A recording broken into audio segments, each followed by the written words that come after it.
Assim que Navarra.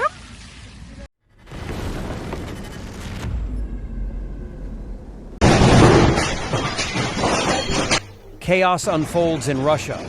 A man sets fire to a post office in Leningrad Oblast, while a series of explosions rock Moscow and St. Petersburg as unknown individuals launch fireworks and firecrackers in post offices and banks. Several pensioners have been detained, with Russian media alleging involvement of Ukrainian call centers. This is what Russian media are writing. The relevance of the issue of the work of Ukrainian swindlers who force Russians to commit acts of sabotage has received further confirmation today.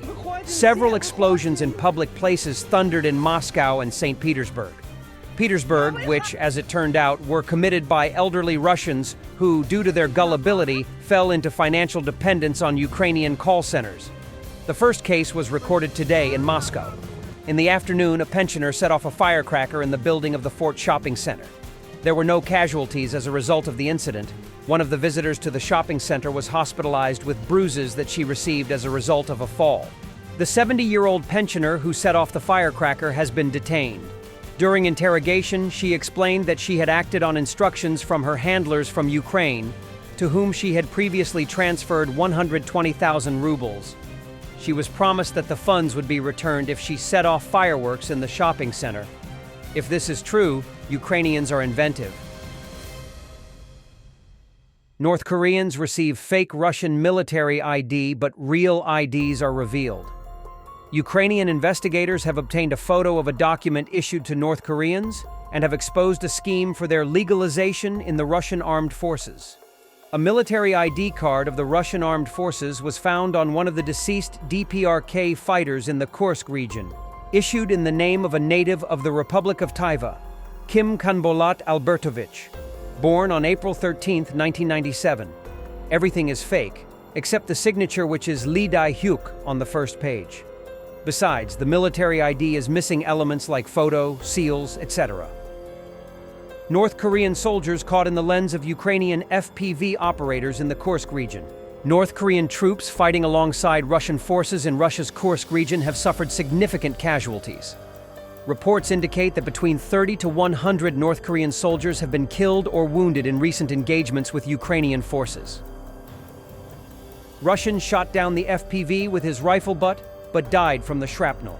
Ukrainian forces have effectively utilized first-person view drones to inflict significant losses on Russian troops and equipment. These drones are responsible for approximately 80% of Russian frontline casualties, highlighting their impact on the battlefield. Additionally, Ukrainian forces have employed FPV drones to target Russian soldiers on all fronts, showcasing the versatility and precision of these unmanned aerial vehicles in various combat scenarios.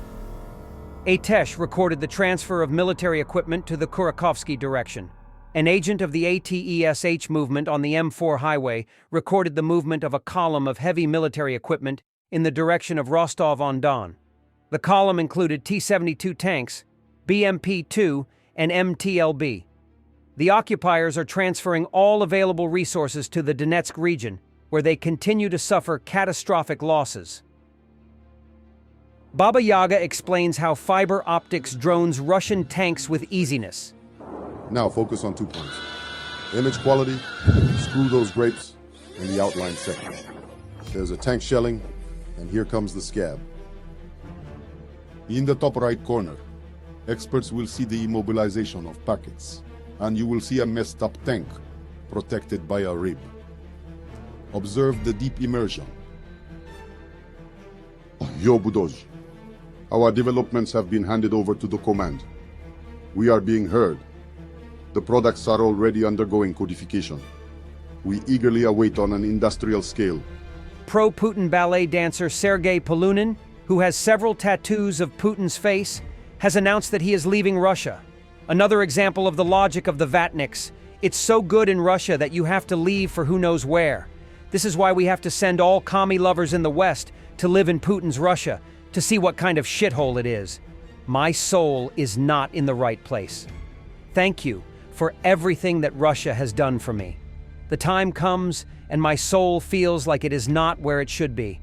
My time in Russia has long since expired, as if I have fulfilled my mission here. Russia has become my home for many years, and I have received great help. They helped me create many fantastic performances. They gave me everything I needed, and even more. Thank you to the audience for your support. Thank you to everyone who worked with me and helped me. And most importantly, I met Elena, and we got married in Russia. And our youngest son, Era, was born here 4. Russia is a very kind, very humane people. Where we will go is still unclear, and I only hope that my soul is calm and in its place. The family was happy, and it was interesting. Treat each other with love. People deserve to be loved. Forgive me for what I could or could not do, but I will still be useful. But now I still have a long way to go. Another unknown path. Fish in the net. Due to the sharp rise in prices for trout and pink salmon in the Russian markets, the fish began to be hidden in anti-theft nets. Russian forces continue mercilessly attacking Kherson, which they have claimed as theirs. Last night, they dropped 2 aerial bombs on an oncology clinic, destroying the building. Fortunately, no one was injured. In the city of Kherson, southern Ukraine, civilians have started to hope for heavy rain. The only weather conditions that prevent Russian drones from flying overhead, they say. Drone attacks on ordinary people living here have sharply increased since the beginning of fall, with residents reporting Russian drone attacks on pedestrians, cars, buses, and even an ambulance, according to local officials.